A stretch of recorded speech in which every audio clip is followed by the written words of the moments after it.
Muito bom dia, cordiais saudações, juntos a partir de agora para mais uma edição da revista de imprensa. Esta análise de temas que foram motivo de notícia durante a semana. É aqui onde 4 convidados trocam ideias e também levam o seu pensamento para todos aqueles que nos acompanham. Conforme costumamos dizer, é aqui onde nós olhamos para além da notícia. Tenho já o Domingos das Neves, Miguel Ambrósio, Santos Vilola e Alcides Chifango. Bom regresso, bom dia a todos. Obrigado. As nossas saudações. Está tudo bem? Bom dia. Bom dia, senhor telespectadores. Ok, como sempre, nós temos pontos prévios. Vou começar. Vilola. Sim, bom dia aos telespectadores, bom dia João Pinto e aos colegas de painel. O meu ponto prévio são os novos comissários eleitorais indicados pela UNITA que tomaram posse.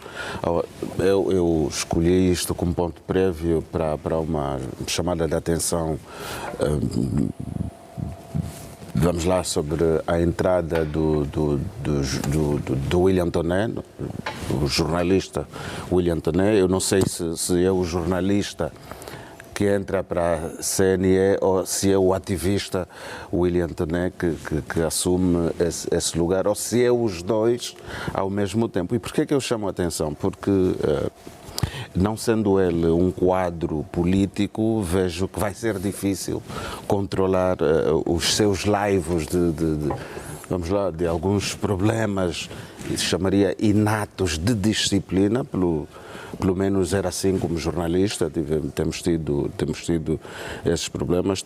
William Toné muitas vezes confunde os limites do razoável, até mesmo no jornalismo. Bom, os comissários eleitorais têm um perfil muito próprio, não é um palco político, a Comissão Nacional Eleitoral, não é um palco político-mediático, é isso que eu queria dizer, é um palco mais técnico, onde as decisões são tomadas a nível colegial e em função da responsabilidade. Quer dizer, não pode ser uma oposição dentro de uma Comissão Nacional Eleitoral. Portanto, eu sou chamar a atenção para isso. A outra coisa que eu também, aqui é uma opinião pessoal, eu vejo nessa decisão de trazer pessoas fora daquilo que é o sistema político-partidário. Isto é muito bom quando são técnicos que dominam o métier. Agora, pessoas da sociedade civil, sobretudo, que tinham uma espécie de postura que muitas vezes punham em causa até as instituições do Estado, me deixa assim um pouco apreensivo sobre o que é que será das suas posições. Espero, auguro, com a idade que tem, pela responsabilidade da função, espero que tenhamos um novo, antigo colega numa comissão com a importância que tem, que é a Comissão Nacional Eleitoral. Espero que também tenha entregue a carteira, né? Pois. Aqui, tempo prévio? Vem. Tem, sim, senhora. Ambrósio, faz favor. Bom dia, mais uma vez, senhores telespectadores. Pois, o meu ponto prévio para hoje é referente a 2 grandes medidas que o Governo apresentou durante este ano. Portanto, este ano, não, durante este período de governação. Portanto, é consabido que o quinquênio atual, que é referente ao decênio 2017-2027, está prestes a chegar ao fim. Nessa altura, estamos todos recordados que o Governo apresentou 2 grandes instrumentos de governação que, para mim, foram extraordinários, foram, sem dúvida, interessantes, e que são, nomeadamente, o PIME, que visou criar infraestruturas para apoiar o desenvolvimento da economia nos municípios, e, de facto, isto tem estado a acontecer. E depois o Prodese, que é precisamente para criar riquezas dentro dos municípios e desenvolver a economia, portanto, aumentar a produção agrícola e tudo mais. Portanto, todos esses projetos são extremamente importantes, e entendo que com aproximar do fim do quinquênio de governação, entendo que esse programa deviam ter continuidade. Mas vamos falar um pouquinho mais lá para frente. Sim, temos aqui para falar do desenvolvimento local. Exato. Tem ponto prévio? Tem. Das Neves? Tem? Não. Olha, o meu ponto prévio Ok, está bem. é elogiar, homenagear os nossos grandes académicos, estudantes, né? Que arrecadaram muitas medalhas em Londres, nas Olimpíadas de Matemática, Física, Biologia. Mas o que me espanta são colégios, deviam ser escolas públicas, porque eu aceito que investir na educação é promover o desenvolvimento.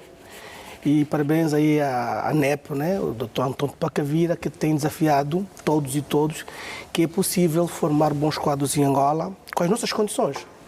E falando que o Colégio Elis Ângela não é internacional, é um colégio angolano. E conseguiu mostrar, dar provas, que se consegue atingir bons resultados investindo numa educação de qualidade.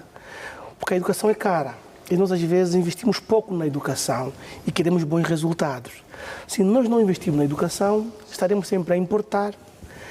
Teremos esses problemas de insegurança, a falta de ética, porque a educação é uma moeda que tem valor em todos os lados. Então, queremos apelar ao Executivo, estamos a preparar o ano letivo 2026-27, que dêssemos uma grande atenção nas escolas da periferia, porque o homem angolano tem capacidade, o angolano é inteligente quando está fora. Então vamos fazer deste ano um ano de desafios, porque os líderes e os gestores são chamados a se desafiar, né? Nada está perdido. E também parabenizar a Universidade Católica de Angola, que subiu 15 degraus no ranking africano. Quer dizer, é um investimento que está-se a fazer. Eu quero parabenizar aí a magnífica reitora, a irmã Assunção e o seu ploro, que está a fazer alguma coisa para sair deste marasmo, porque há um tempo atrás a Universidade Católica tinha caído e havia muitos dissabores e nós queremos concorrer. Os países têm que nos ver como atores, protagonistas e não apenas mendigos. Então, nós temos que acreditar em nós, primeiro o angolano, segundo o angolano, terceiro o angolano e sempre o angolano. E o angolano, para acreditar, tem que ter o capital humano, não apenas um recurso humano. É um capital, alguém que consiga fazer alguma coisa. Eu não estou a apelar que temos... Atenção, senão vamos... Sim, não podemos todos ir na faculdade. Investir também nos cursos profissionais. Há muitos cursos profissionais de eletricidade que devemos investir. Então, esse é o meu ponto prévio. Muito bem, hoje os 4 têm pontos prévios, né?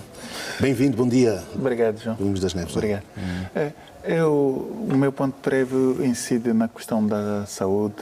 O Presidente da República, nestes seus 2 mandatos, concentrou muito, e fez muito bem, os seus esforços pessoais, engajamento pessoal, na construção de grandes estruturas hospitalares e que vem, em certo sentido, dar respostas a necessidades prementes que o país vem vivendo. Isto é muito bom. Todavia, eu acho que é preciso ter consciência, e eu acho que é na base disso que o Sr. Presidente colocou como desafios a construção dessas grandes infraestruturas hospitalares, que é preciso ter consciência que a vida é um bem inegociável. Portanto, e as pessoas que cuidam da saúde das outras pessoas têm de ter uma responsabilidade acima do normal. E às vezes o que acontece, infelizmente, é que isso nos hospitais há muitos bons médicos, há muitos bons enfermeiros, mas eu acho que ainda há muitos mais aqueles que deixam muito a desejar.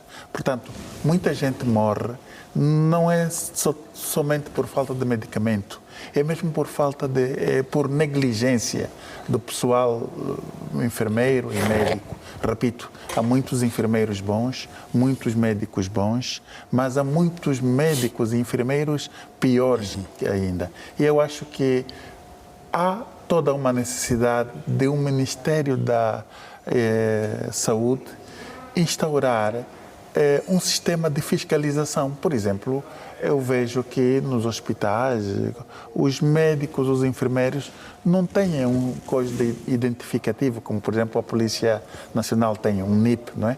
Porque isso seria bom para ajudar os cidadãos, os pacientes, os utentes, as suas famílias a fazerem denúncias daqueles casos que são aberrantes, porque nós não podemos normalizar o anormal. Muito bem. Que esses pontos breves cheguem. Já que há muita gente que acorda para vos assistir. Vamos.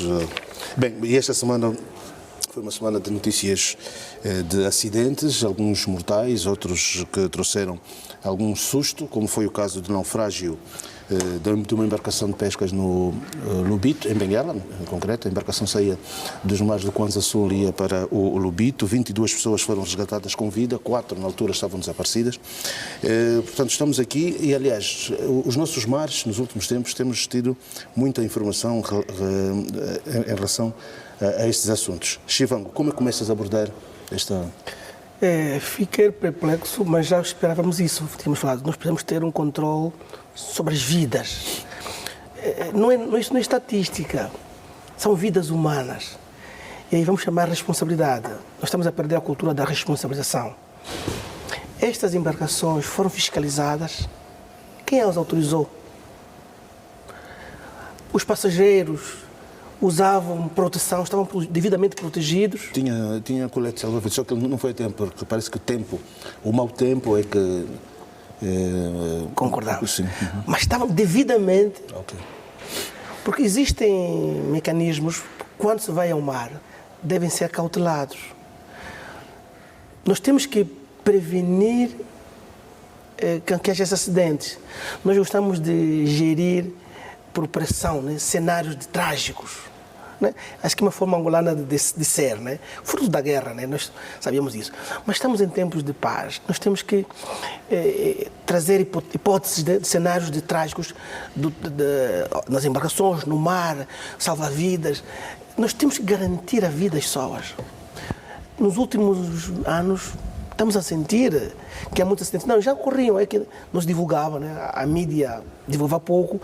Agora as pessoas têm a importância de divulgar para mostrar como que nós estamos. Isso é saudável, que não tenha havido mortes, né? Porque já apareceram, né? Os 4 já apareceram, parabéns. Sim, estamos a dizer, estamos aí a rever. Mas temos que evitar isso, porque imagina essas 22 famílias se desaparecessem de facto. É o triplo de pessoas a sofrer mais. Queremos garantir que os nossos serviços de segurança tenham maior cautela, façam investimento no controle, na prevenção. E a Angola está a se desafiar. Os jovens angolanos vão criar drones em Angola, né? É um desafio, para controlar, né, a costa marítima e outros serviços. Seria um bom desafio. Eu gosto de desafios. Para mim, esse problema que ocorreu é uma oportunidade para mostrar o nosso poder de resposta. Eu sou a favor de jovens que se desafiam perante um problema. Como é que se resolve isso? Como é que a academia pode responder isso? Né? Pegar instituições como a academia, porque não podemos só pegar, mas não. Que instituições podem prevenir e reduzir os riscos de morte? Hoje é o mar, nas estradas. Estão a existir muitos incidentes, acidentes, fogos, mas ficamos pávidos. Há uma cultura do deixa andar. E aí os nossos juristas devem começar, deixa andar, isso não é ideia dos juristas. Não, é de todos. Nós temos que ter uma cultura da responsabilização coletiva. O Dr. Miguel tem que ficar preocupado, tem que sofrer, tem que escrever, não pode dormir, porque morreram 2 pessoas na estrada de Luanda. É que nós não, são 2. Apenas 2 pessoas. Apenas 2 pessoas. Isso é triste. Esse Vamos ouvir aqui a opinião do desalento. Pois, para mim, é um barco de pesca semi-industrial. O que quer dizer que está a um nível de exigência muito perto daquilo que se exige em matéria de segurança, cuidados muito sérios. É preciso notar o seguinte, não é uma tragédia humana, porque são pescadores, são profissionais que melhor do que nós conhecem o ofício e sabem em que condições devem ir ao mar. Portanto, não são pessoas inocentes, isso sim seria uma tragédia. São 22, né? São 22 que que apareceram logo, e depois os outros 4 que Parece-me que ainda estão desaparecidos, pois, e os outros 4. São profissionais, conhecem o setor, sabem que condições. Eles, das declarações que eu ouvi, é que a embarcação até suporta 60 toneladas e a quantidade de pescado que estava a ser carregada era só de 40, ainda tinha uma margem de 20 de diferença para suportar, mas o mau tempo criou condições para esta situação. Mas todos nós aqui acompanhamos, todos os dias, passa pela rádio, passa, julgo pela televisão também, os alertas das capitanias dos portos no sentido dos marinheiros, embora seja uma atividade profissional que exerçam há muitos anos, mas que não baixem a guarda um dia que for, no sentido de reforçarem a sua própria proteção. Mas, Vilola, muitas vezes as pessoas estão habituadas a não confiar nas instituições. Diz, olha, atenção, alerta, mas hoje em dia já há mecanismos suficientes para a coisa. A morte, dizem nós os cristãos católicos, a morte é como quando Cristo vier, não avisa. No dia em que você negligenciar, vamos lá, eu até sei nadar, em 1 minuto, 2 minutos, depois coloco o colete salva-vidas e me livro. Acontece o que aconteceu. Portanto, os alertas são frequentes das capitanias do Porto no sentido do reforço da segurança. A fiscalização não basta só alertar, não é ir à televisão, fazer um balanço, um relatório, é estar lá no momento do embarque, no momento do desembarque, fazer inspeções periódicas para evitarmos esse tipo de acidentes. Podiam ser os 26, no caso, a desaparecer e famílias ficariam sem os seus pais, sem os seus entes queridos. Então é preocupante quando notícias como essas notícias chegam, é uma embarcação semi-industrial. Agora imagina aquelas embarcações ainda artesanais, espécies artesanais, as chatas, o que é que tem acontecido. E a culpa não é da mídia, Dr. Chivango, a culpa às vezes é mesmo das instituições que fiscalizam, que não alertam a mídia sobre o que está a acontecer, porque nós não temos uma redação aí no Porto Pesqueiro para acompanhar o que é que aconteceu durante o dia, durante a noite. Ambrósio. Pois, João Pinto, Fala sempre de municípios, economias, Pois, vamos falar sobre isto lá mais para frente. Está agendado depois. Esta situação é para dizer que estamos mais uma vez perante uma tragédia. Já não foi maior porque... Pois, não foi maior porque, pronto, quis Deus que não fosse, não é?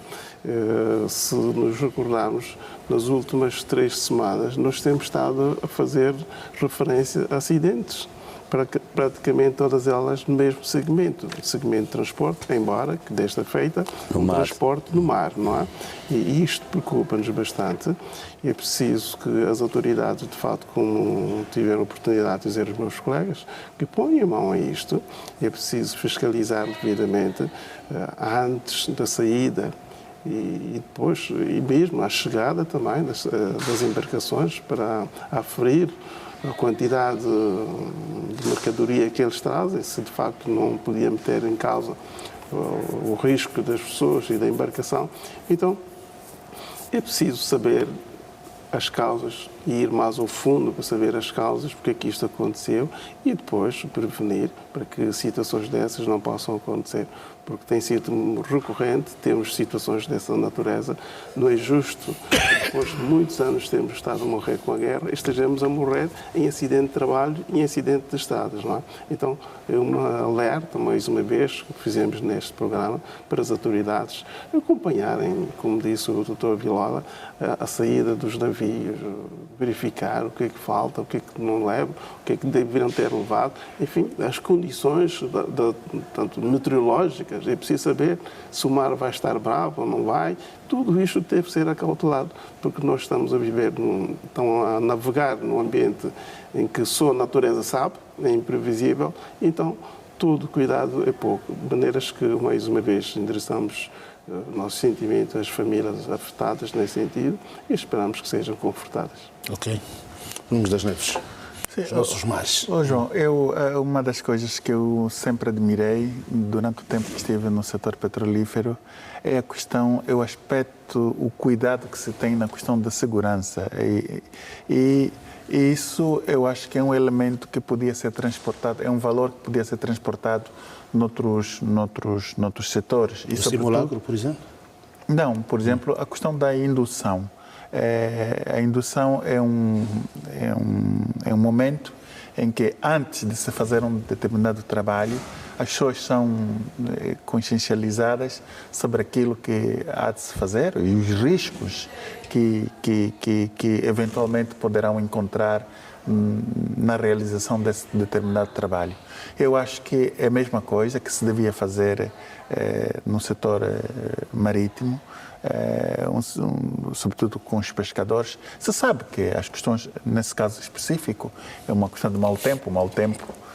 Se não há mecanismos para visualizar, para sinalizar, fica muito mais complicado.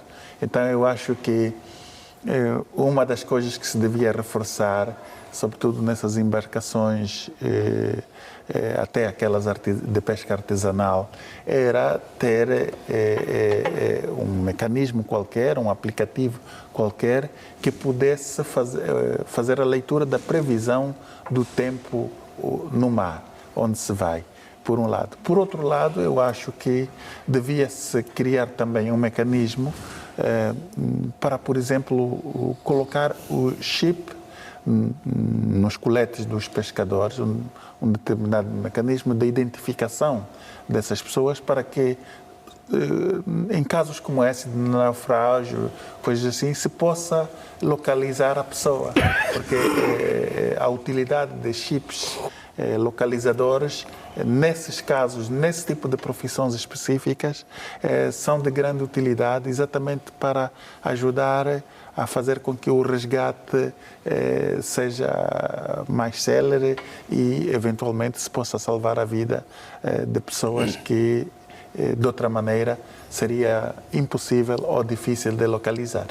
Vocês falam muito aqui em responsabilização, já para terminarmos esse segmento. Nós, quando olhamos para os mares e vamos às praias, vemos as chatas a saírem, como foi dito aqui como é que, portanto, todo um trabalho poderia ser feito no sentido de se assegurar que essas vidas não se perdessem, assim como temos... Uma das soluções seria o amor à vida. Mas, se calhar, elas não vão para milhas que não são aconselhadas para esse tipo de... Sim, os nossos pescadores são muitos heróis, né? Eles negligenciam alguns protocolos. Porque eu já nasci assim. Mas se nós devolvemos o valor à vida, mostrar a ele que a sua vida, dela depende de outras pessoas, como os seus filhos, os seus vizinhos, ele começa a ter maior responsabilização, ele próprio. E segundo, quem fiscaliza está a cumprir um dever da pátria, que é garantir a segurança das pessoas. Então, eu não estou apenas a receber salário, eu estou a representar o país. O meu trabalho tem que ser bem feito. A comunidade já percebe que há uma embarcação que está a andar à deriva, ela tem outros mecanismos de ajudar a proteger. Quer dizer, há uma cadeia de valores que temos que criar, né, a partir do próprio homem, porque não é só punir, porque vamos penalizar, não apenas a punição, eu sou contra isto. Eu sou a favor da consciência, levar a ciência na mente da pessoa, com linguagens muito simples. Se nós decidimos que vamos reduzir esses trágicos acidentes, nós conseguimos em 3 meses. Basta uma vontade. Eu não digo vontade política, eu chamo de cidadania. Né? Uma cidadania. Podemos desconstruir, não política, cidadania. Conversar com os sobas. Porque essas pessoas têm líderes. Calma, estamos a perder gente. Disse muito bem o doutor Ambrosio. Na guerra morria gente. Na paz tínhamos que morrer menos.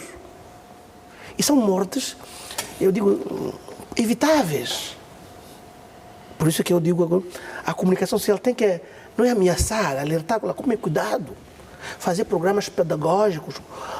A comunicação social tem um quarto poder, não é quartito, é um quarto poder. Tem capacidade de fiscalizar, dar vida aos que não têm vida, e que nós hoje não usamos o quarto poder na dimensão que ela tem, que é despertar a consciência dos políticos. até criar leis preventivas, subsídios, vários elementos, porque não podemos mais aceitar que este ano morra mais gente. Isso, acho que isso tem que ser a última alerta nosso, né? Desculpa, que não podemos. Sim, eu também acho que o país não pode andar em pranto coletivo, sim, semana após semana, muitas vezes por conta da negligência dos profissionais que atuam naquela área. Portanto, alguém tem de fazer alguma coisa para quando não é na estrada, agora é no mar. Não. Temos que fazer. O diabo seja surdo, depois vamos ter no ar. Não queremos. Portanto, temos de reforçar estes alertas. Bem, e para reforçar é preciso que haja a cidadania, o reforço da consciência, sobretudo para o desenvolvimento. Domingos das Neves, começou a Semana do Desenvolvimento Local, né? Já se diz, há uma máxima muito interessante que diz que a vida começa nos municípios e há todo um processo que as pessoas estão muito habituadas a olhar para grandes empreendimentos, quando de pequeno vai-se fazendo, vai-se construindo o desenvolvimento. O que é que esperas que saia? Não, eu acho que são momentos muito importantes, bons, são paragens boas, porque o nosso país precisa disso. E eu acredito neste dito que o desenvolvimento começa a nível do local onde se está. E o Dr. Ambrósio tem estado a insistir muito nisso, né? E eu acho que faz todo sentido. E eu acho que nós precisamos ter a projeção do desenvolvimento a partir de baixo. Infelizmente, quando começamos a pensar em reconstruir o país, invertemos a pirâmide, a ideia era começar com projetos grandes e coisas megalómanas, e hoje estamos aonde estamos ainda. Isso significa dizer que nós temos que repensar, e eu acho que faz todo sentido repensar os diferentes processos de desenvolvimento que o nosso país precisa. Às vezes cometemos um grande erro de pensar que o país precisa de um único processo de desenvolvimento. Não, o país precisa de vários processos, a vários níveis e a várias velocidades. E eu acho que a partir do local se pode pensar um processo de desenvolvimento de acordo com as potencialidades daquele mesmo lugar. Porque às vezes um grande problema que acontece é que as pessoas pensam para um município, sei lá, Lumbalanguimbo, para fazer um exemplo, a projeção do desenvolvimento de Lumbalanguimbo feita a partir de um laboratório de Luanda, de um escritório de Luanda, de pessoas que não conhecem absolutamente nada, nunca lá estiveram. O máximo que puderam fazer é ver onde fica o Lumbalanguimbo no mapa. E mais do que isso não conhecem. O pronto a vestir de uma localidade para outra, é isso que tem acontecido. Pois, e isso, infelizmente, o retorno local disto deixa muito a desejar. Por quê? Porque trazem, eventualmente, remédios para doenças que não existem naquele lugar. E então não acontece aquilo que é o desiderato. Então, eu acho que faz todo sentido. Eu acho que se devia insistir, sobretudo o Ministério da Administração do Território, devia insistir, a partir das administrações locais, procurar auscultar as potencialidades local e, a partir do local, então projetar uma tipologia de desenvolvimento que favoreça, que interaja, que seja comparticipado com as pessoas a nível local. Ambrósio, são 326 municípios fruto da nova divisão administrativa. O que chama a atenção muitas vezes, portanto, a égide do Ministério da Administração do Território, portanto, não vimos na peça assim economistas ou pessoas, mas estão lá os governadores, é para saber o empoderamento, no caso, essa é uma palavra muito bonita que se utiliza agora, o empoderamento, como é que se pode criar o desenvolvimento se naquelas localidades as ideias saem do centro, saem de Luanda, e não se vai à busca dos conhecimentos locais para que as pessoas possam ter lá bancos em condições, ter uma boa imprensa local, isso tudo? Pois, em primeiro lugar, quero saudar a equipa da televisão por ter agendado esta matéria para a discussão nesta mesa. Eu tenho várias questões para dissertar em relação a esse aspecto. O primeiro elemento de valor que me parece é o facto de esta reunião me parecer a última, uma vez que estamos no final do quinquênio. Sendo a última, espero que não esteja errado, e não vimos personalidades do poder central, para além do Sr. Ministro da Administração do Território, e era previsível que estivesse lá também um Ministro de Estado, por exemplo, ou mesmo o Presidente da República. Porquê? Porque os municípios são o país, a governação do país esteve todo lá nos municípios. E o do planeamento também. Pois, sim, mas eu refiro-me a nível de Estado, né? Isso é a nível do governo. E então, acho que essas entidades deveriam estar para ir, quanto mais não fosse, para fazer um balanço daquilo que foi feito. Este é um aspecto.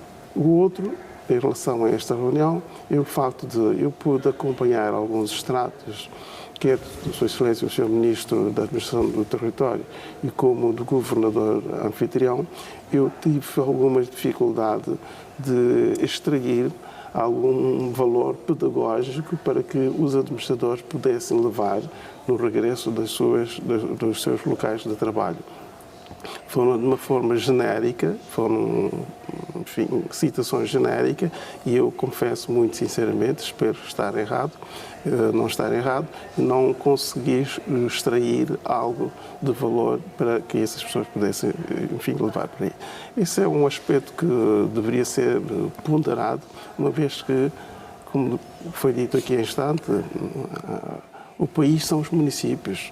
Os municípios é que configuram a geografia do nosso país. Então, qualquer ingovernabilidade que possa ocorrer nestes municípios tem reflexo na governação central.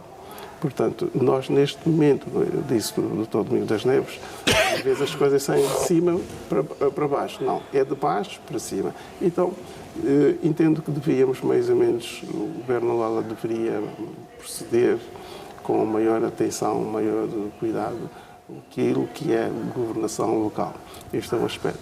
O segundo tem a ver com aquilo que foi o meu ponto prévio, para dizer o seguinte. Segundo as diretrizes do meu pensamento, e isto em relação ao conhecimento que eu tenho do nosso país e à realidade, esses dois programas que o Governo apresentou foram extremamente fabulosos. Foram uma interpretação correta da realidade do país, embora eu entenda que o PIM e o Prodese deveriam ser, particularmente o PIM, deveriam ter sido logo a seguir a paz. Mas, claro, logo a seguir a paz, o Presidente Eduardo Santos teve outras tarefas, que era de dar assistência às pessoas que estavam nas matas, dar alojamento à comunidade necessária, aos elementos da UNITA que vinham das matas. Então, não houve bastante tempo para isso. Quando o Sr. Presidente João Lourenço chegou ao poder, ele trouxe essas duas grandes medidas, que para mim são extremamente importantes. Mas essas medidas não foram cabalmente cumpridas. Porquê? Porque, se analisarmos,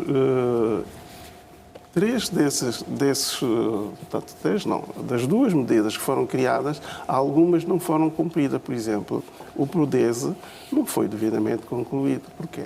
Porque não engajou diretamente os empresários.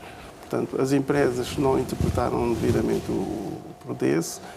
O Prodese não é apenas escoar, é preciso desenvolver a economia. Mas vamos depois continuar a dissertar um pouco sobre isto para não monopolizar a palavra. Vilola, sem as autarquias haverá desenvolvimento local? Bom, É difícil. o modelo que o mundo conhece de desenvolvimento local e que deu certo em muitos países do mundo ainda é o modelo autárquico. Nós vamos chegar lá. andamos desde 1992 a tentar implementar estas autarquias e quero acreditar que vamos chegar lá, não tem como travar, a humanidade caminha para aquilo que define como o melhor para si. Esta feira, hoje, encerra hoje a feira do desenvolvimento local e o fórum, é simultâneo ao fórum dos municípios e cidades de Angola. Hoje ficaremos a saber qual é o melhor município e a melhor cidade do país eleito, um prémio que o Presidente da República tinha criado aí há 3 anos. O discurso de abertura do Ministro da Administração do Território foi exatamente no sentido do que foi dito aqui, de reconhecer que é a nível local, é preciso dar impacto às decisões tomadas a nível local no projeto de desenvolvimento nacional. Eu quero hoje matar algumas curiosidades sobre os municípios. São agora 326. Eu quero hoje, espero ficar a saber quanto é que deve custar cada município, a máquina administrativa municipal para o Estado. Eu sei que há uma verba para os municípios, mas há um problema. Me parece que tem havido queixas no sentido de alguns municípios serem filhos e outros serem enviados. Sim. O que sabe é que o Ministério das Finanças anunciou muito recentemente de que vai evoluir afastando a modalidade de ordens de saque, de levantamento, vai evoluir para uma categoria melhor, porque muitas vezes a dificuldade no acesso a essas verbas que o Governo disponibiliza, há um município de Luanda tem sempre vantagem sobre um outro município do Cunene, por exemplo, um outro de Cabinda, um outro de Benguela. Portanto, são problemas que os municípios ainda enfrentam neste projeto nacional. Depois, há uma coisa que eu também queria ver esclarecida. Como é que os administradores têm acesso a esses fundos? Como é que executam esses fundos? Como é que desenvolvem, aplicam esses fundos ao nível local? Eu andei um pouco pelo país, só devo não ter ido a uma única província desse país. É o Namibe, curiosamente é o Namibe. Ainda não fui ao Namibe em toda a minha vida. Pois, e eu costumo, para ser mais provocador, há municípios inúteis. Há municípios onde o maior empregador é a administração municipal. O maior salário é do administrador municipal. Depois ele tem uma máquina tão poderosa que absorve cerca de 40% ou 60% dos fundos que lhes são entregues para gerir o município. Você não tem como criar emprego naquele município. O PIB daquele município no contexto nacional é zero. Sim. É andar aqui, os municípios muito próximos de Luanda, podemos ver isso. Já no Cunene há municípios que foram levados à categoria de municípios, só tem 2 casas. Sim. Quanto é que Eu preciso talvez que o Governo, sobretudo o Ministério da Administração do Território, viesse ao público explicar o critério pelos quais algumas dessas localidades foram promovidas como municípios. Não é? Talvez é isso que o Dr. Vilola queira. Pronto, então, eu pergunto, dando sequência às minhas preocupações, costumamos medir o PIB destes municípios no Orçamento Geral do Estado, porque parece que o dinheiro sai do centro, do Estado, para os municípios e morre ali. Não há depois um inverso para enriquecer o PIB nacional. Outra questão, já falei que temos administrações cuja máquina, os salários todos ficam para o administrador, o adjunto e uma série de pessoas que trabalham para os municípios. Outra questão que eu queria ver das conclusões que saíram hoje no encontro do Namibe é turismo, por exemplo. Nós falamos da necessidade de desenvolver o turismo e o turismo hoje é o turismo doméstico, é o turismo local. O turismo não é vir ver a ilha de Luanda, esse turismo é muito urbano. Há municípios onde a gente vai, o único lugar para você se hospedar é a casa da administração municipal, do governo provincial. Você não tem uma estrutura criada pelos investidores privados que até sustentam o turismo. É por isso que eu perguntei há pouco ao Ambrósio. Portanto, toma-se uma decisão aqui, mas não se potencia os locais para, ou pelo menos, como é que se diz, dar seminários de cidadania para eles aprenderem que podem fazer coisas locais e ganhar dinheiro. Nós não sabemos nos municípios qual é a força de trabalho num município. Você chega a um município, encontra a juventude ali a andar de um lado ao outro, quando não está num comércio informal, está no muro lá da praça da cidade ou do que resta daquela cidade. Portanto, hoje olhar para a perspectiva da vida faz-se nos municípios, não é nossa, essa é de uma outra realidade. É ver a partir do município para o nacional, não olhar do nacional para baixo, porque a vida faz-se nos municípios. Que vida se faz nos municípios? Vamos ouvir então agora. Ficar à espera da dotação orçamental do Estado, eu acho que é muito difícil fazer vida nessa dimensão. Nesses últimos 3 meses andaste muito por vários municípios, se calhar tens uma outra perspectiva daquilo que está aqui a dizer, ainda agora tiveste em mais um. Portanto, o que é que vês lá?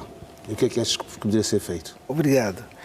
Eu decidi deixar a academia, assim, as salas de aulas da universidade, para dar a formação nos municípios. Tomei essa decisão há 1 ano e vou viajando nos municípios que têm a categoria C. E uma das questões, eu dizia... C é a mais baixa. Mais baixa. Devíamos dar volta. Eu comecei nas C, agora que vou talvez numa A. E eu percebi que devia ser o inverso.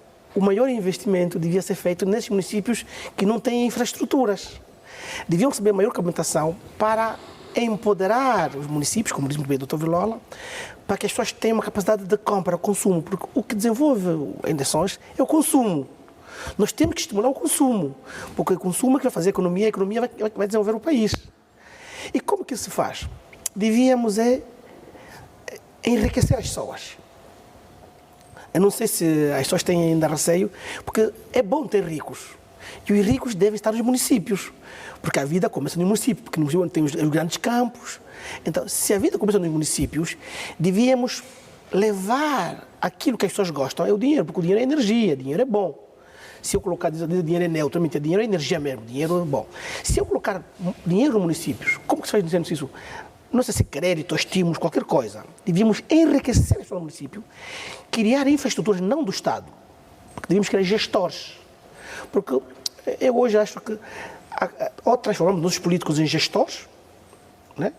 Para que eles comecem a ver o município como uma fonte de produção de riqueza e promover outros empresários nos municípios para que as pessoas, aquela dieta de migração, né, saem das grandes cidades para os municípios.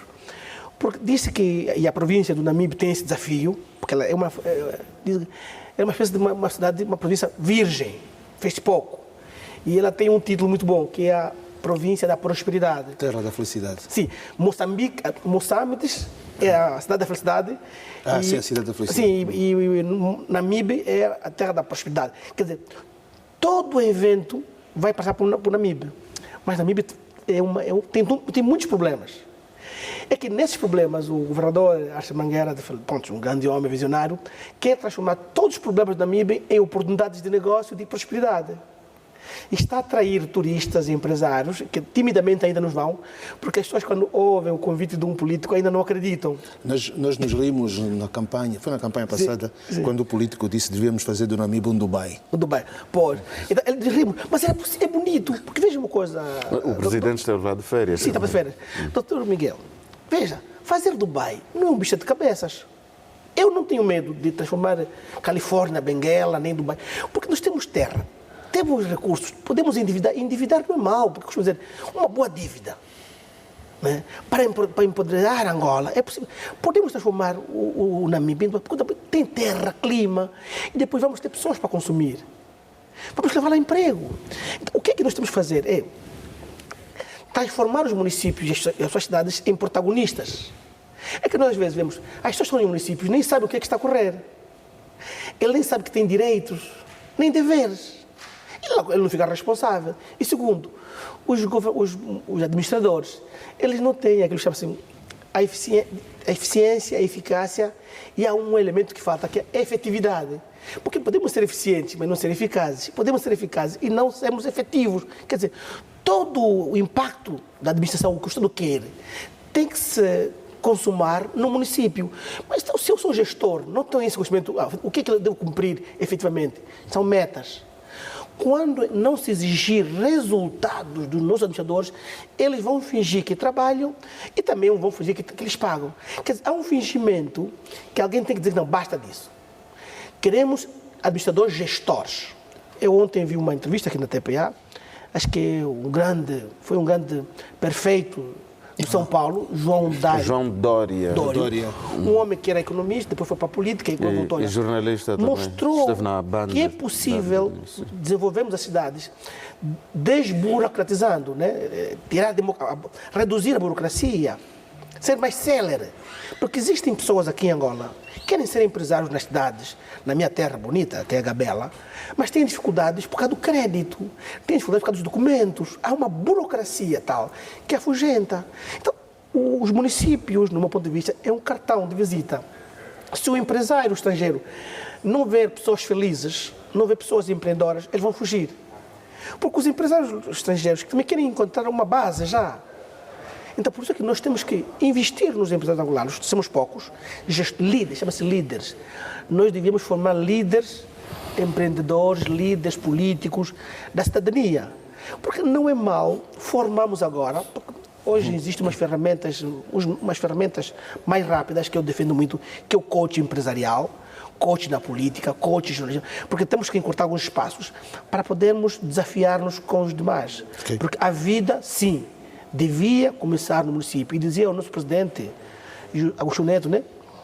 O mais importante é resolver os problemas do povo. Esse povo está à espera que essa máxima se realize. Quer dizer, mas não basta resolver o meu problema, resolva comigo. Muito bem. Eu só queria, antes de passar a palavra aqui ao Miguel, perguntar aqui. Viu o poder da imprensa, né? Dória trouxe quase que os principais órgãos. João Dória é um... Só um minuto. E esses nossos municípios, não é? Não chega jornal, não tem imprensa local, nem tem pequenos jornais para que as pessoas estejam informadas sobre os investimentos que estão lá a fazer. Quer dizer, não há responsabilidade. Os administradores estão à vontade, não são fiscalizados, ninguém diz nada. Para além dos documentos, há essa questão da imprensa. Sim. O Dória, olhando para a experiência do Dória foi jornalista, conduziu programas na Banda TV, do grupo Bandeirantes São Paulo, antes de ir à política como prefeito de São Paulo. E como empresário, é um grande empresário. Ele começou em restaurantes gourmet em São Paulo, depois evoluiu, hoje está no agronegócio. E o agronegócio começa na municipalidade. O conceito que nós temos de município hoje é uma máquina sugadora de dinheiros. As pessoas querem ir como administradores municipais para receberem dotações do Estado e não fazer o contrário, produzir para sustentar a máquina pública. Isso é que é o problema do nosso país. Falou da questão da mídia. Sim, a mídia, nós temos um problema sério com a mídia. A mídia hoje até fica bem mais barato ter projetos de mídia por conta da internet, né? Noutros tempos, você ter uma imprensa local era extremamente caro. Hoje é muito... Mas falo mesmo imprensa local, não é ter internet para fazer copy-post. Não, mas essa internet... Não, exatamente. É ir entrevistar o agricultor ali ao lado... E publicar para a internet. E publicar ali a nível local e a nível nacional. Portanto, podíamos ver essa experiência. O Brasil tem uma vasta experiência, sobretudo há um jornalismo segmentado no Brasil, que é do agronegócio, muito próprio. Se ligar a Globo, ligar a Banda, vai ver que tem programas, até a Banda desta mesmo do Dória tem uma TV, uma televisão própria, um canal, que é a TV Rural, que faz programas, que trata dessas coisas. A TPE já teve, mas foi descontinuado. Só que é preciso dinheiro. Aqui para cidades como a nossa, precisamos ainda de dinheiro. Pois, eu queria dar sequência à conversa que o doutor acabou de dizer. Para construirmos a economia no nosso país, nós precisamos ir ao encontro da nossa realidade. Qual é a nossa realidade? Segundo a interpretação de alguns especialistas, entendem que Angola deveria criar um departamento especializado só para desenvolver o meio rural, o interior. Isto é, juntando alguns serviços, alguns departamentos que existem no Ministério do Comércio, no Ministério da Agricultura e provavelmente adicionar isto à área social, por exemplo, o Ministro do Estado, ao invés de ser apenas o Ministro do Estado para a área social, deveria ser o Ministro do Estado para o desenvolvimento do interior das comunidades. Porquê? Porque as comunidades rurais, portanto, no interior, foi onde o maior desgaste teve com a guerra. Foram o palco das batalhas entre o Exército Nacional portanto, os antigos rebeldes. Então, faria todo sentido que houvesse uma autoridade que pudesse coordenar todo o desenvolvimento dessas comunidades e este elemento, este coordenador, teria diretamente responsável, portanto, era alguém que respondia diretamente para o Presidente da República. Porquê? Para que as decisões fluíssem de uma tal maneira que pudesse fazer com que as pessoas se desenvolvessem. Nós, neste momento, as administrações municipais fazem pouco em relação ao setor privado. Falamos há bocado aqui sobre o PIM. O PIM não teve o êxito, por enquanto, porque não foi devidamente interpretado pelas empresas, porque as empresas não receberam a doutrina daquilo que o chefe de Estado pretendia com isto. Por exemplo, tu tens os estabelecimentos comerciais, não fazem aquisição dos bens produzidos pelos agricultores. Aquilo que o Dr. esteve a dizer falta. Isto é uma forma de empoderamento. Portanto, esta entidade a que eu fiz referência deveria ser a coordenadora desses fatores todos, por exemplo, orientar o empresário de que ele deve restabelecer, ou seja, reestruturar o seu estabelecimento, dar um aspecto arquitetónico para que ele embeleze a cidade e que tenha um estabelecimento que adquira os produtos realizados pelos agricultores e que os agricultores poderiam, de facto, obter algum crédito junto ao comerciante, por exemplo. Quem produz feijão e milho leva cerca de 3 meses ou 6 meses, sei lá, para receber. Doutor Miguel, desculpa, João Pedro. O doutor falou do empoderamento, né? Não é possível, não é bom, não seria justo falarmos criar ricos nos municípios, ou é mal. Dá-me a entender que temos medo de falar que devemos existir ricos, não é? Foi a minha introdução, né? Sim, porque se não tivermos ricos, como é que vamos fazer riqueza? E agora o doutor Miguel podia nos dar um incentivo. Como é que podíamos ter os primeiros ricos num Balanguimbo ou no Virei? Porque se nós emprestamos esse valor, porque temos que ter ricos para fazer riqueza. Porque o conceito que nós temos encontrado é que Angola é um país rico. Isso não é verdade.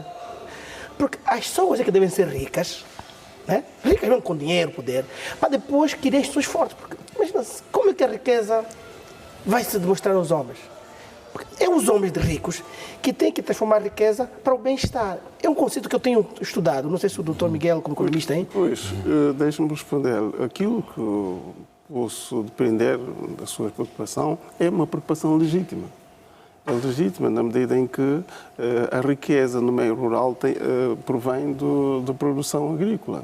E para que haja produção agrícola é preciso que haja estabelecimentos comerciais. São os estabelecimentos comerciais que vão fazer com que o agricultor sinta-se, portanto, motivado para produzir, porque tem um local onde ele vai poder comercializar. À medida que ele vai produzindo, vai-se criando riqueza. A riqueza que o doutor acabou de fazer referência. Portanto, se ele não produzir, é óbvio que não vai poder fazer riqueza. Por outro lado, só para terminar, por exemplo, nós vimos em alguns municípios que os jovens não participam na vida familiar, portanto, não participam na atividade, aquilo que os pais fazem. Nós vimos no passado que um jovem, ele acompanha os pais, vai à lava. Hoje vamos para o interior, vemos os rapazes não fazem nada e tu perguntas, ouça cá, tu não foste trabalhar porquê? Diz que não tem trabalho e pergunta, e a mãe e o pai? Foram trabalhar, mas ele não vai acompanhar. Portanto, ele tem que ir acompanhar os pais, não só para trabalhar, mas para aprender como é que se faz o processo do cultivo da terra para que ele tenha noções e se desenvolver. E, sobretudo, Domingos das Neves, fala-se da lavra, mas do desenvolvimento, mas ainda continua-se como se fosse o campesinato, né? Portanto, o trabalho que se faz, embora já haja alguma maquinaria, e estamos lembrando do tempo da Enama, né? Que trazia máquinas para o campo. Hoje em dia continuamos a não ter máquina e a fazer agricultura em muito território de maneira ainda rudimentar, pois. Sim. Infelizmente. E com esse tipo de pensamento, nós não vamos atingir o desenvolvimento que pretendemos, nós não vamos ter os ricos que o Dr. Alcides tanto deseja, e eu também, né? Sim, obrigado. Eu acho que uma das coisas que nós temos que fazer, no meu ponto de vista, são duas coisinhas. O Dr. Vilola fez aqui uma panorâmica de alguns municípios que, de facto, deixam muito a desejar. Mas, estás a ver, Dr. Vilola, nós não temos como, por exemplo, com a mentalidade de que a maior parte das pessoas que estão no município são funcionários públicos, não é possível criar, por exemplo, um aspecto empresarial privado. Porque as pessoas, o tempo que deviam estar ali, estão absorvidas no trabalho. Na administração. Então, eu acho que é preciso... Eu já contei uma cena assim, que estávamos para ir para Saurimo, fomos a Malange, queríamos almoçar. Tivemos dificuldades de encontrar um restaurante para almoçar em condições. E depois diziam, não, porque... As pessoas foram trabalhar a administração. Não há clientes, né? Quer dizer, os restaurantes não têm clientes. Então a lógica da vida nos municípios não... A maior parte das pessoas é funcionário público. Então, quer dizer, nós precisamos mudar essa maneira de ver. E eu acho que um elemento hoje que devia ser complementar, indispensável ao desenvolvimento, são as rádios comunitárias, por exemplo. Isso é que eu toco muito na imprensa. Aqui temos muita aversão à questão das rádios comunitárias, mas nós não vamos conseguir, por exemplo, atingir os mínimos níveis da Zâmbia, do Zimbábue, desses países limítrofes aqui, porque ali o que ajuda a criar a consciência de cidadania local, da potencialidade local, são as rádios comunitárias. Mesmo Moçambique. Pois, eu falava aqui próximo, né? Mas já da nossa língua. Né? E então, quer dizer, eu acho que nós temos que mudar esse paradigma. É um desafio muito grande. Mas nós não temos, eu acho que o aspecto das rádios comunitárias, porque a rádio é um veículo que atinge o cidadão, não precisa muitas vezes de corrente elétrica, não precisa de sinal de internet, portanto, basta pilhas e um aparelhozinho e a pessoa... Na perspectiva do receptor, não? Exatamente. Não do emissor. Não, do receptor. Mesmo do emissor, quer dizer, a rádio comunitária está ali local, os mecanismos de transmissão, nós sabemos que esses países como Moçambique e outros, quando começaram com esses aspectos das rádios comunitárias, era praticamente de forma rudimentar. E hoje tem a afirmação que tem, e esses elementos são cruciais para ajudar a criar essa consciência de cidadania, essa consciência de direito e de deveres. Eu queria apenas acrescentar, dá-me só um segundo. Uma das questões também que fazem com que nós, os ricos, que o Soutor acabou de dizer, é o modelo de financiamento dessas comunidades. Sim. O modelo de financiamento dessas comunidades é muito frágil.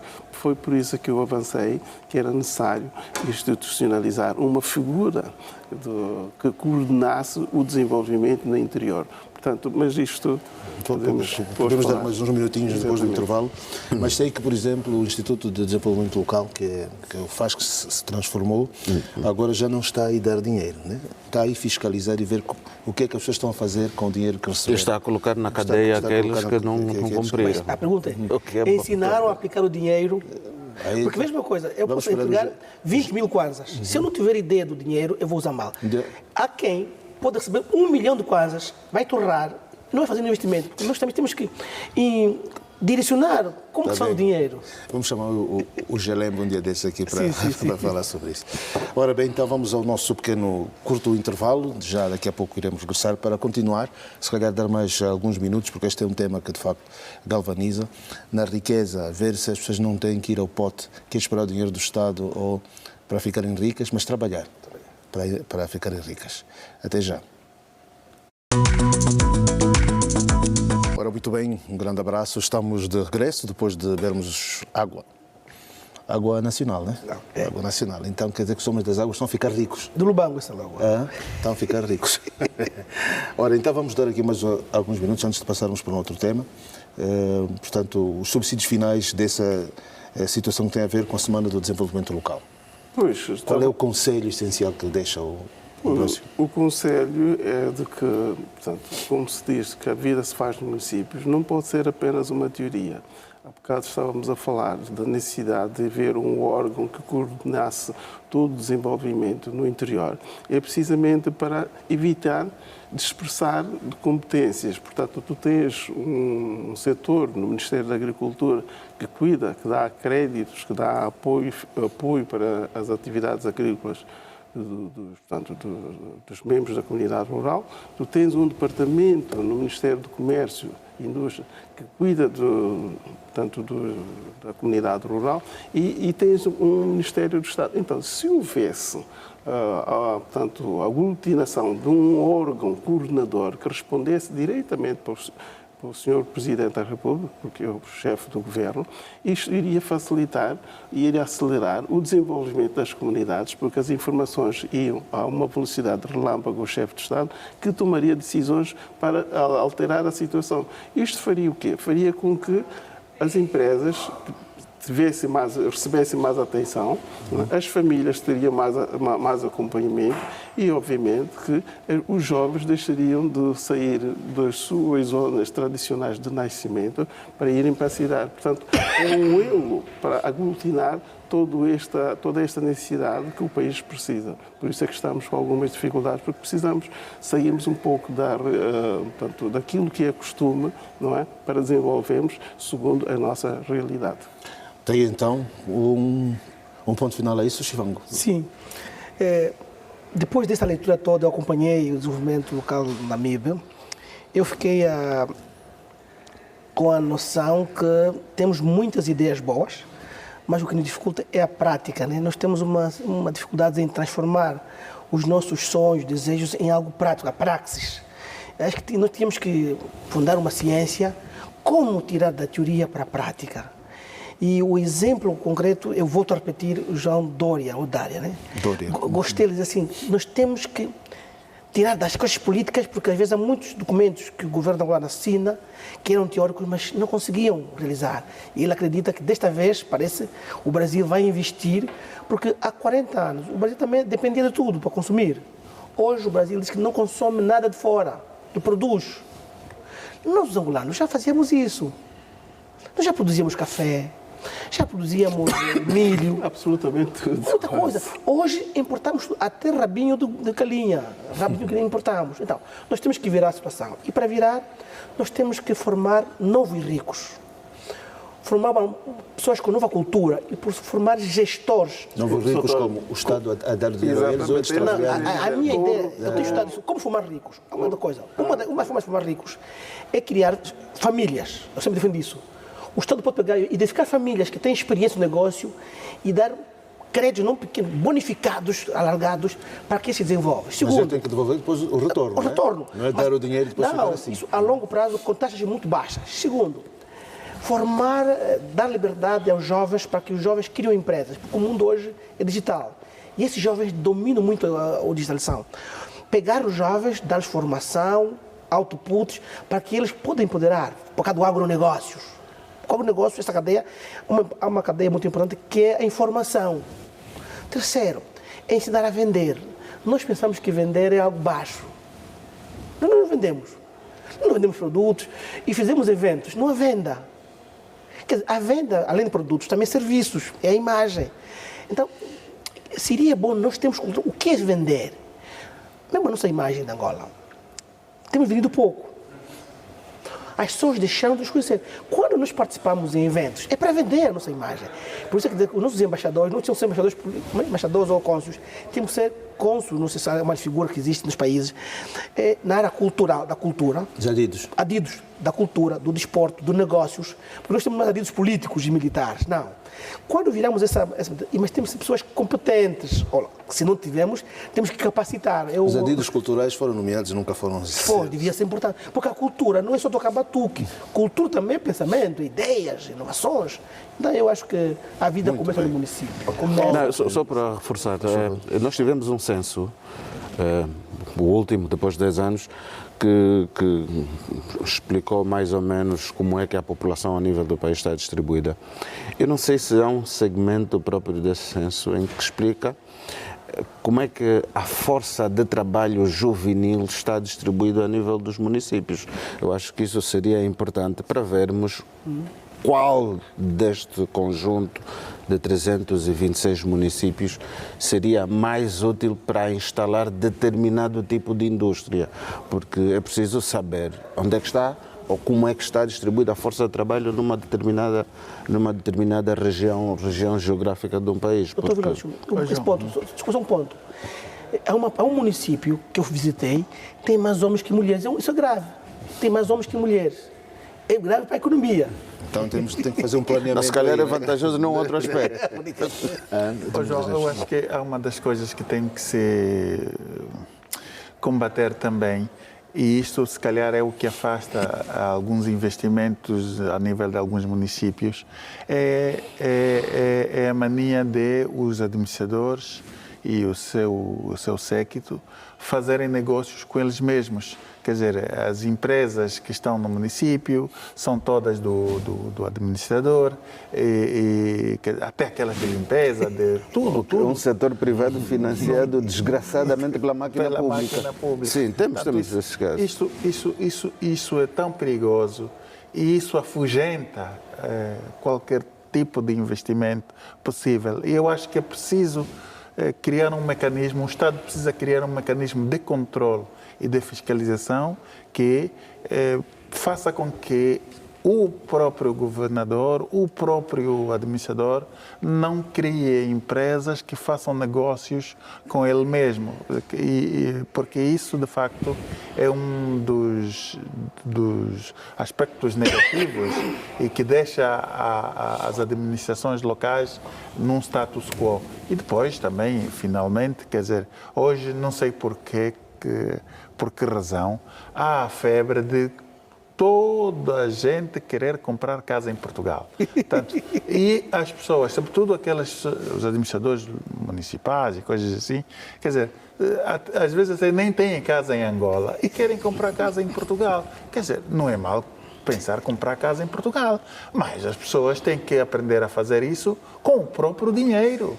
Tem que aprender a construir, como disse o Dr. Chivango, a própria riqueza. E com o benefício da própria riqueza, então conseguir os próprios bens. Porque o que acontece muitas vezes é isso, né? Quer dizer, as pessoas tiram o dinheiro do Estado, criam negócios fictícios, para depois criar esses tipos de condicionamentos fora do nosso país. Okay. João Pinto, só para terminar, para uma comparação, dar um jeito. Houve uma realidade.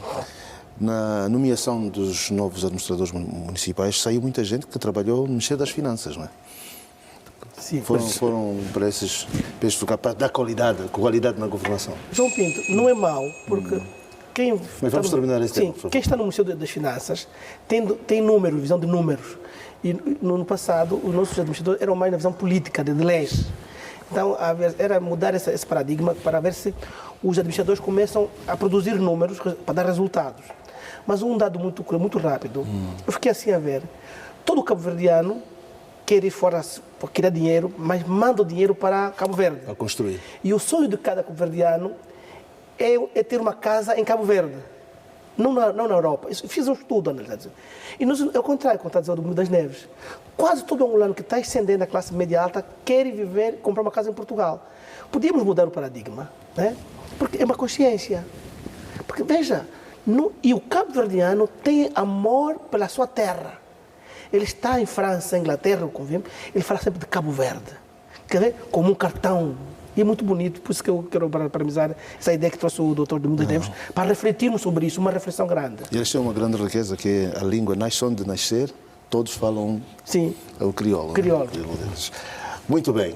Vilola, quarta sessão legislativa da 5ª legislatura da Assembleia Nacional. Os deputados vão de férias.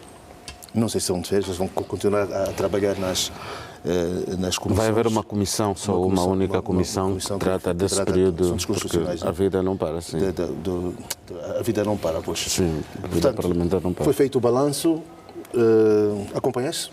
Acompanhei. Primeira nota que eu tenho de dar aqui é a despedida dos parlamentares. Vem aí as férias de cerca de 2 meses.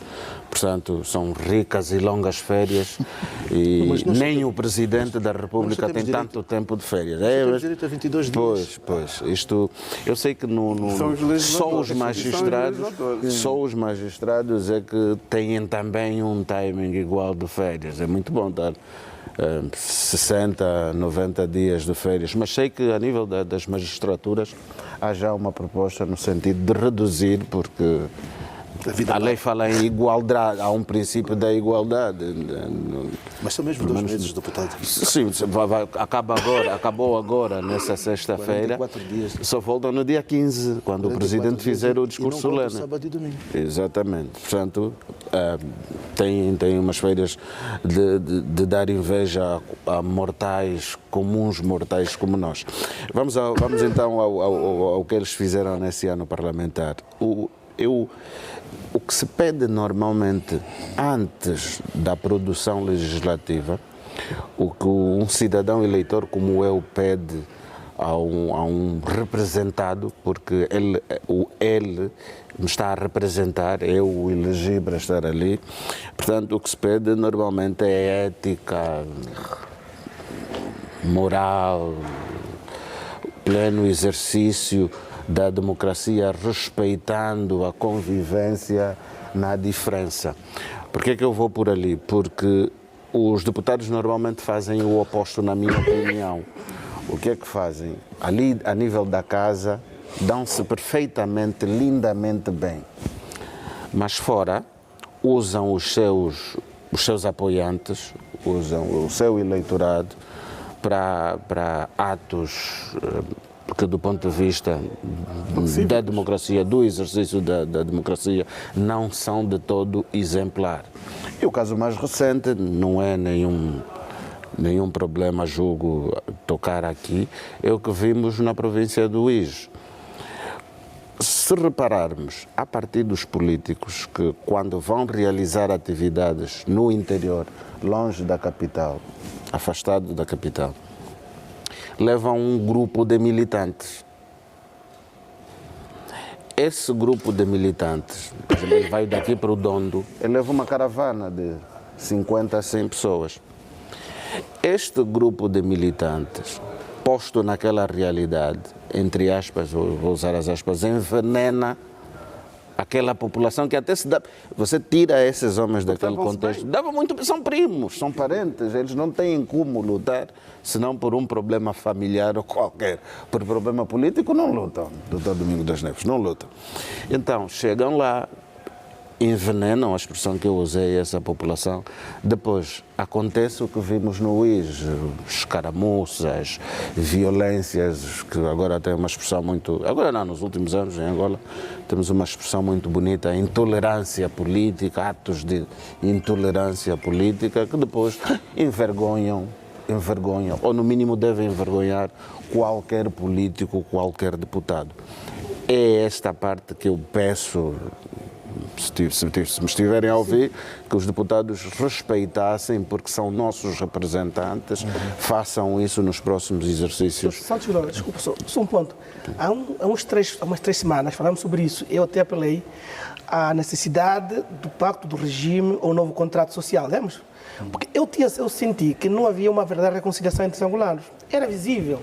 E até falei com o Domingos das Neves, eu dizia aqui, eu sinto que há necessidade urgente de construirmos um perdão.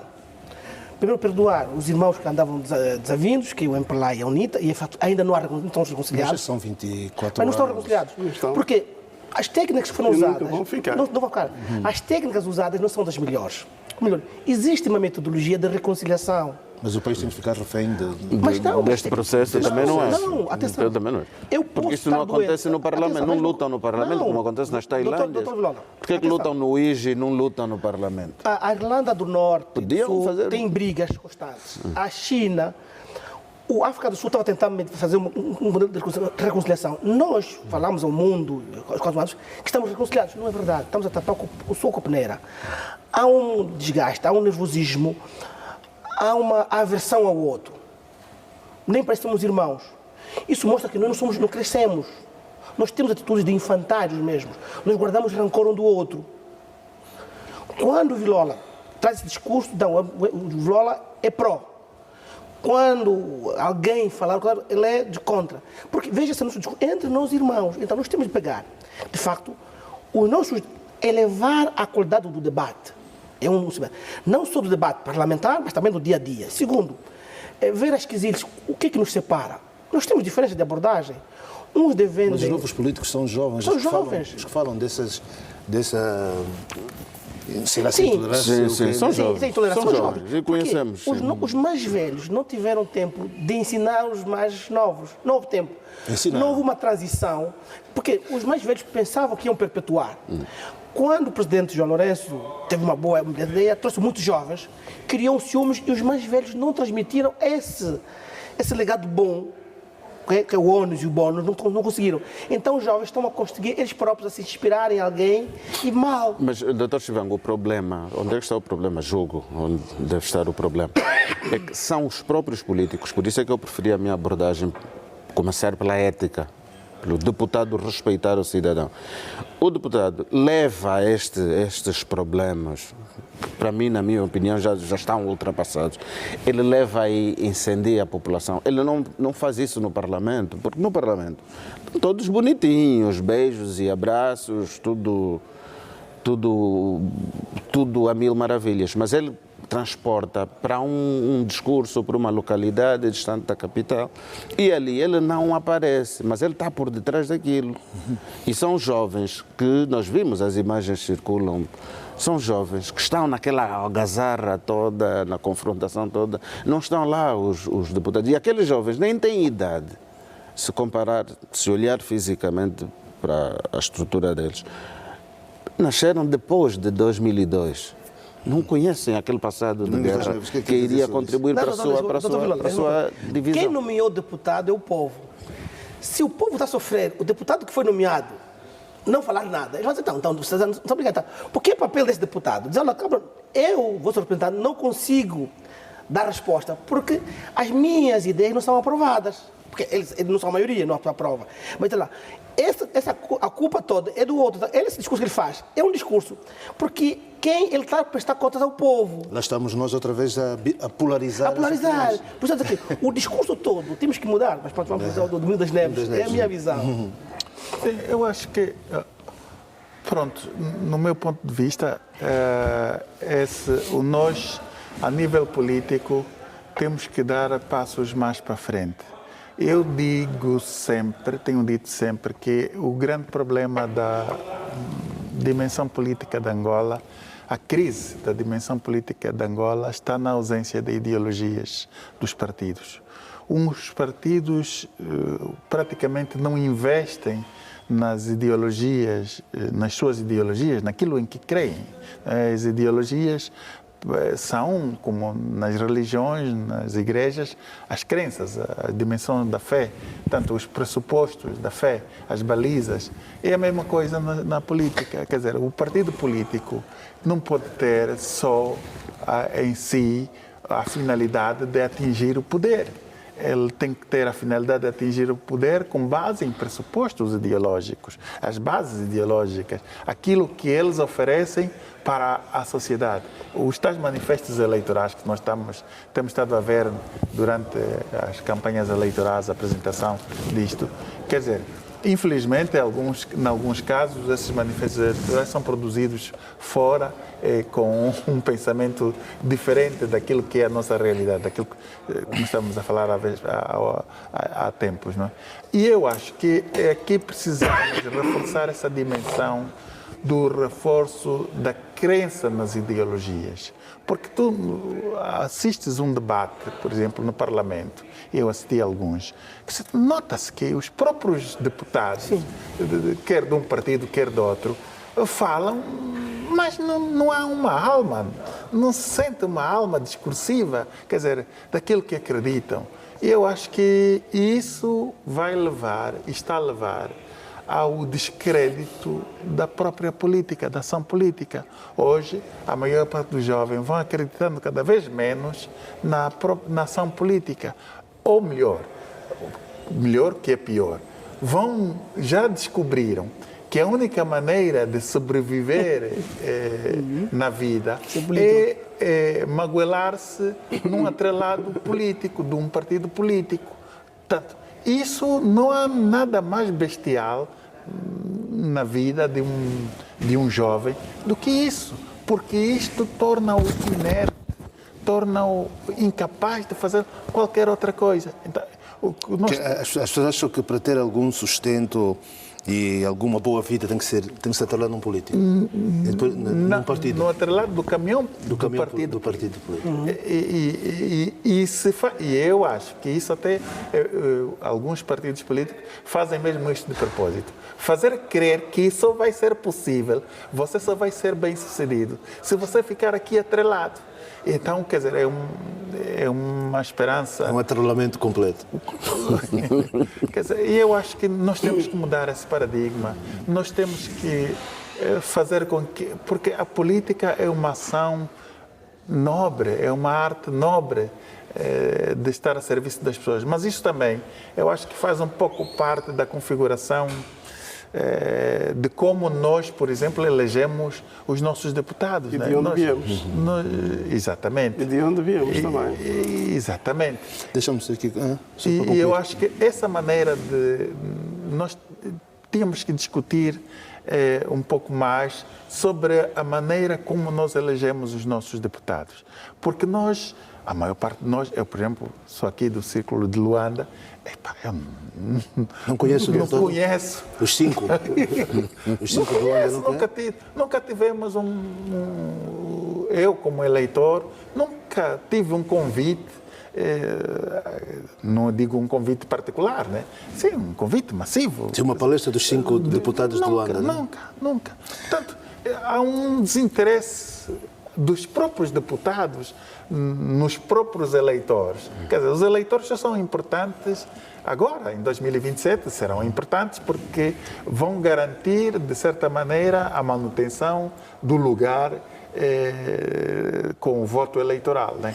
Mas depois disso, já acaba tudo. Depois passam mais 4 anos e depois, em 2029... Quer dizer, eu acho que não pode ser assim. Nós temos que mudar. 2031. Temos que mudar, temos que discutir, temos que ter a coragem de discutir a modalidade como são eleitos os nossos deputados. Ok. Eu falo muito da mídia. Hoje, até para convidar um deputado para ir a uma entrevista ou a um programa, já está difícil, né? Já nem se consegue. Não, porque os partidos estão organizados de uma forma em que já sabe então, quem fala, quando fala. Se eles são representantes do povo, não têm uma opinião sobre... A disciplina partidária conta muito. Eu só queria crescer coisas de países comunistas. Queria crescer uma palavra em relação a toda essa sáfona toda. É importante dizer que eles identificam um tipo de população-alvo para fazer este tipo de situações. Geralmente são pessoas com pouca formação, pessoas, membros da comunidade em que têm menos privilegiados, então eles pegam precisamente nessa franja para fazer como sendo um arremesso. Bom, isto é uma outra parte. Em relação ao Parlamento, pois a fortaleza de um Parlamento não é apenas de criar leis, é aquela, sobretudo, que fiscaliza, não é? Que controla se o governo está a aplicar realmente aquilo que foi previamente estabelecido. E isto nós temos visto que muitos deputados reclamam de que a sua atividade fiscalizadora não tem sido, digamos que, devidamente abraçada pelo Executivo. Então nós, aqui nesta mesa, vamos pedir para que o Governo permita que a Assembleia, os deputados, façam fiscalização, porque uma vez fiscalizar as atividades, vão certamente fazer com que o próprio Governo melhore o seu desempenho e, com certeza, que a população há de ser a maior beneficiária no meio de tudo isto. Mas isso passaria por muitas mudanças, porque hoje o poder é unipessoal, né? O Executivo hoje é unipessoal. Sim, sim, o próprio sistema do... Isso o ministro às vezes vai responder, mas não tem a capacidade de dar a resposta que pretende. Sim, teríamos de mudar da Constituição o sistema de um presidencialismo puro que temos para um semipresidencial, que na minha opinião seria adequado para as exigências hoje desse país. Mas o discurso final foi muito sereno, porque o presidente da Assembleia, e não falaram dele, porque ele entrou no meio da coisa. Né? Sim, entrou já, o ano começou com... Foi sereno e apelos sobretudo para a tolerância. Sim. Embora falasse das leis aprovadas. Sim, eu fui no sentido da ética, coloco a tolerância também, a área do Dr. Chivango, a área da ética, coloco a tolerância e não nos esquecermos, e abordamos aqui em edições anteriores, que nós falamos, o Parlamento fez um encontro, um seminário sobre ética e responsabilidade dos deputados. Foi a semana passada, creio. Pois, e tivemos já problemas entre cidadãos por cores, por seguirem cores partidárias diferentes, envolveram-se. Pois, cantaram pela no coração. Portanto, é necessário reforçar essa necessidade dos deputados terem de respeitar esses anos de paz que vivemos, respeitar a população, porem os interesses político-partidários um pouquinho abaixo daquilo que são os interesses nacionais. O presidente, o atual presidente da Assembleia Nacional entrou, já a máquina tinha começado o ano passado, mas vai ter agora o privilégio de receber no dia 15 de outubro o Presidente da República, que vai fazer o discurso sobre o Estado da Nação. Portanto, os deputados têm agora de preparar vai ser a última corrida de estafeta até as próximas eleições. Vai começar a 15 de outubro até final de agosto do próximo ano. Portanto, é um desafio acentuado. Agora, falamos da ética, do comportamento dos deputados na relação com o cidadão eleitor. Eu agora prefiro escolher a produção legislativa que tivemos neste... Mas eu gosto de continuar o caminho da fala do Vilola. É muito interessante. Quando a gente fala de Vilola, falou uma coisa que temos que reconhecer, né? Eu, especialmente, tenho uma admiração pelo atual presidente da Assembleia Nacional. Nós temos também que criticar e também elogiar, né? A sua postura no Parlamento como presidente tem sido uma demonstração de ética na política, né? O Adão de Almeida surpreendeu pela positiva, porque pensámos eu pelo menos, que devia ser um arrogante, não, mostra ser um homem pacificador e tem dado muitas responsabilidades até a sua vice-presidente, que é da outra bancada. Né? Tem demonstrado isso, que ele consegue conviver com a diferença. Adão de Almeida, parabéns. E uma coisa que ele puxa bastante, que está há um ano, é sobre a qualidade do discurso. Ele não aceita que a linguagem seja uma linguagem violenta. Do ponto de vista político. Ele sempre pede a palavra e não importa, mesmo que seja do seu grupo parlamentar. Quer dizer, tem-se colocado como de fato, um mediador. Mas aquele é ele mesmo assim. É muito assim. Então Quem isso me surpreendeu pela positiva. E um elemento muito bonito, que não falava-se na altura, é a ética. a ética, o decoro. E ele trouxe essa reflexão profunda, devíamos também trazer no nosso dia a dia, porque a ética não é apenas ficar silenciado, é ter caráter, porque ética é fazer o certo, ética é trabalhar com eficiência, eficácia, ética é dar resultados, porque as pessoas pensam que ética é só da étos, dos costumes, não. A ética como ciência é para dar bons resultados, levando o bem, né, o bem-estar para as pessoas. Tá? Quer dizer, então, eu acredito que esta legislação, esta produção de leis, né, mas não basta produzir leis, é a qualidade das leis. Porque existem leis, já dizia os outros, têm que ser claras e aplicáveis no seu contexto. Né? E ainda, se eu produzir uma lei e não está sendo aplicada, eu devo fiscalizar. O parlamentar, o homem que foi nomeado parlamentar, ele deve ter condições de fiscalizar, acompanhar o exercício na sua execução. Se ele não conseguir isso, é falta de ética. Se ele não tem esses dois instrumentos, se ele não produz leis, se ele não fiscaliza, é falta de ética. Então queremos acreditar que o presidente Adão de Almeida consiga trazer esta produção de homens, porque o parlamento, segundo dizem os gregos, né, que é falar, né, em francês, né, que é ter capacidade de falar em nome do povo. Porque esse povo não tem capacidade para estar todo no parlamento, então delega alguns poderes.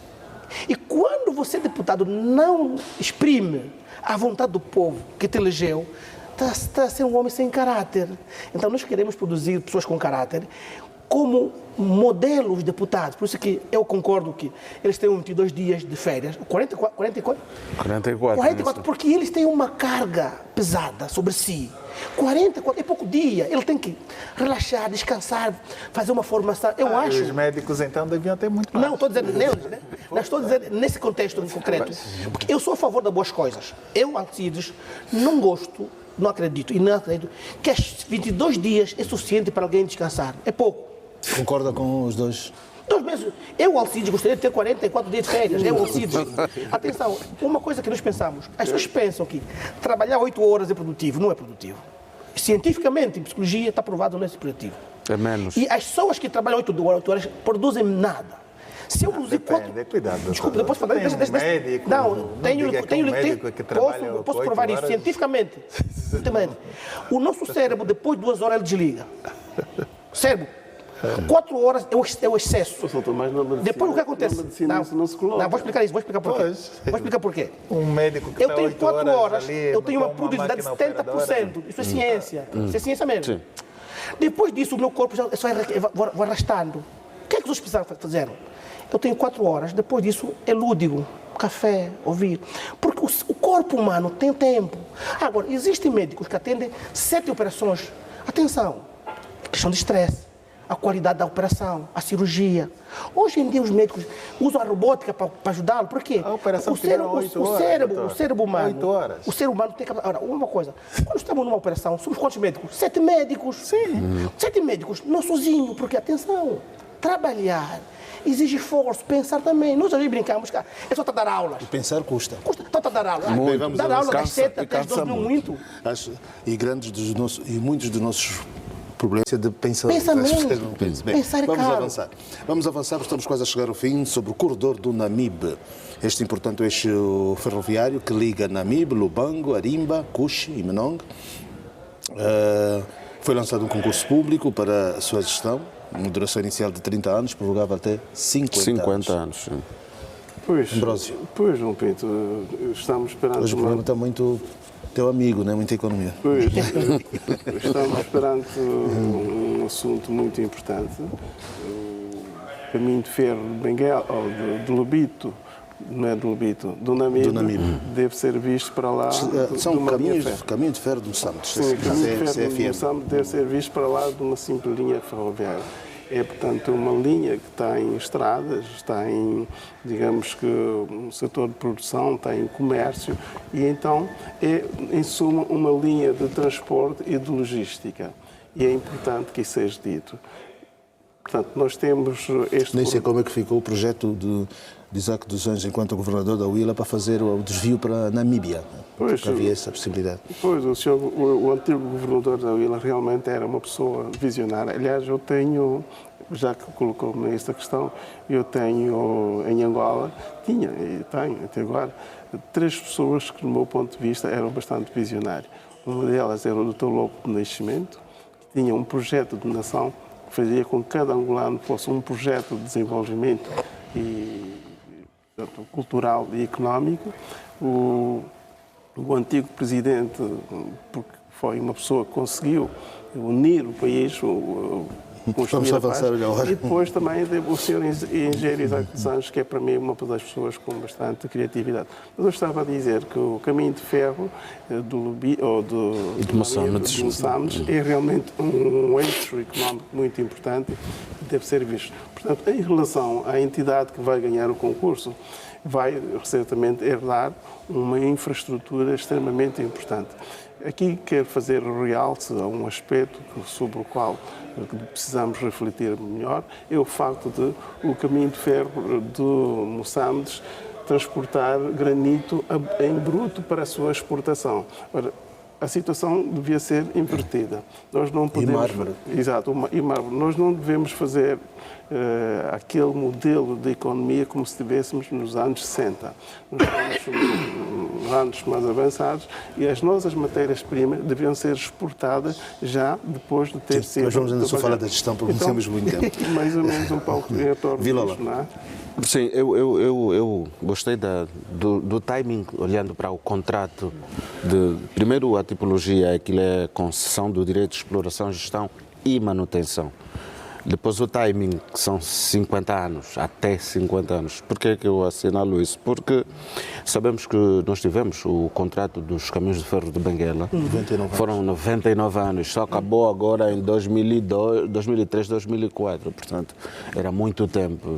Até 50 anos dá tempo de depois fazermos algumas correções ou revogarmos essa concessão, porque um dia...